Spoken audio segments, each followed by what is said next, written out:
Inafurahisha, inapendeza, inaleta raha, na kipindi kile ambacho inafurahisha, inapoleta raha lazima tumunye raha sote kwa pamoja. Unaponiona hapo unajua kwamba ni masuala ya maika viwanjani. Ligi kuu Uingereza tayari ishaanza. Michuano nyingi sana ambayo imeweza kusakatwa weekend jana, na vile vile kumbuke kwamba ilikuwa ni mzunguko wa kwanza. Mechi ya mapema sana, mechi ya ufunguzi, Arsenal wakazipiga dhidi ya ule mwana Coventry, lakini utakwambia kwamba bingwa anajua kile cha kukifanya, hakikisha kwamba anapata ushindi. Lakini kabla ya hapo, hapa nchini Kenya hapo jana tumeshuhudia kwamba finali ya FKF Cup ile ambapo Gor Mahia alizipiga dhidi ya Tusker, lakini hili alikunifurahisha kwa mashabiki wa Gor Mahia. This one must say, hili alikunifurahisha manake baada ya kukungutwa magoli 3-1 wakazua vurugu, wakaweza kuvunja pale demida za kuweza ama ile jukwaa na kuweza kwa zawadi Tusker kama mabingwa wa ligi ile FKF. That one is wrong. It's not supposed to be that way katika ulimwengu wa soka. Kumbuka mchezo wa soka kuna matokeo 3: ushinde, upigwe ama ukatoke sare. Na vile vile anasema kwamba maafisa wa polisi ndio walivua vurugu, na mimi nasema kwamba tafadhali maafisa wa polisi tuache mechi ikachezwe. Najua kwamba kazi yenu ni kuweza kwenda pale kuhakikisha kwamba mnaweka security. Wengi watalalamika, wanasema kwamba hao ndio walianza kuwachokoza, lakini by the end of the day that one was wrong. It should be rectified. Manake mwisho wa siku nenda pale uwanjani kuweza kuhakikisha kwamba tuna enjoy. Tazama kanda hii ya video pale ambapo maafisa na vile vile wale wafuasi wa Gor Mahia waliweza kuvua vurugu na waliweza kuzua vurugu na kuweza kuhakikisha kwamba hata ile sema kwamba hawakuweza kuandaliwa ile sema kwamba the winning ceremony ama the award ceremony, kwa sababu mwisho wa siku walianza kuhakikisha kwamba wanaweza kuzua vurugu. Ni jambo ambalo linastahili kuhakikisha kwamba anaweza kuzingatiwa. Vile vile wale shikadau pale katika ile sema kwamba FKO na vile vile wale viongozi katika ligi ile ama katika ile klabu ya Gor Mahia, ili mlazimu atamtazame huyu hapa, ili mlazimu huyu muite assistant vice chair wa timu ile ya Gor Mahia kuweza kuhakikisha kwamba vice lady kumradi kuhakikisha kwamba anawatuliza wale mashabiki. Kwa hivyo that one was wrong.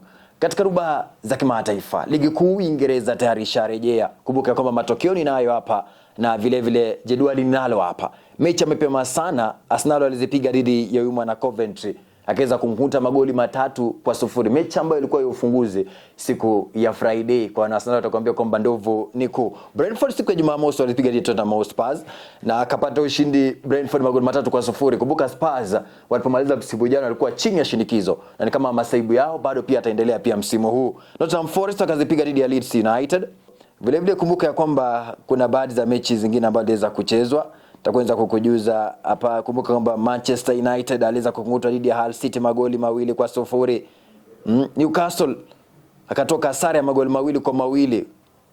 Kumbuka kwamba Anthony Elanga kutoka hapa Nottingham Forest aliweza kuhamia pale timu ile ya Nottingham Forest Newcastle United, na akaweza kuisaidia timu ile kuhakikisha kwamba atangalau anatoka sare. Everton dhidi ya Crystal Palace, Everton akapata ushindi magoli 2-0. Alafu Brighton akaweza kumkunguta Aston Villa magoli 4-0. Manchester City akaweza kupata ushindi wa magoli 2-1 dhidi ya Bournemouth.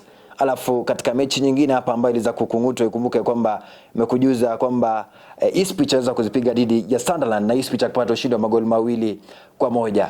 Namna ambavyo ligi hiyo imesimama hivi sasa, wengi walitoa ubashiri wao, lakini kwa sasa Brighton of Albion namuona kwamba anaongoza pale akiwa na alama 3, ana magoli 4, manake ndio timu ya pekee ambayo inaweza kupata ushindi wa magoli mengi. Arsenal nafasi ya 2, alafu nafasi ya 3 ni Brentford, Everton nafasi ya 4, nafasi ya 5 ni Hull City ambayo inaweza kumkuta Manchester United, nafasi ya 6 ni Ipswich, 7 Manchester City. Leeds wanashika nafasi ya 8, 9 ni Liverpool baada ya kutoka sare hapo jana Newcastle United, alafu 10 bora ni Newcastle United. Chelsea wanashika nafasi ya 11 dhidi ya Fulham, lakini mechi itakuwa inachezwa leo. Kwa kama watakuwa wanapata ushindi Chelsea, basi watakuwa wanaweza kuhakikisha kwamba wanachukua nafasi yao pale. Nafasi ya 13 ni AFC Bournemouth, alafu Sunderland wanazipiga dhidi Sunderland nafasi ya 14, Nottingham Forest nafasi ya 15, Crystal Palace nafasi ya 16, 17 ni Manchester United baada ya kupata kichapo cha magoli 2-0. Coventry 18, Spurs 19 anaburamkia Aston Villa. Kwenye comment section, nani ambaye atakuwa anafanya kweli katika mzunguko wa pili?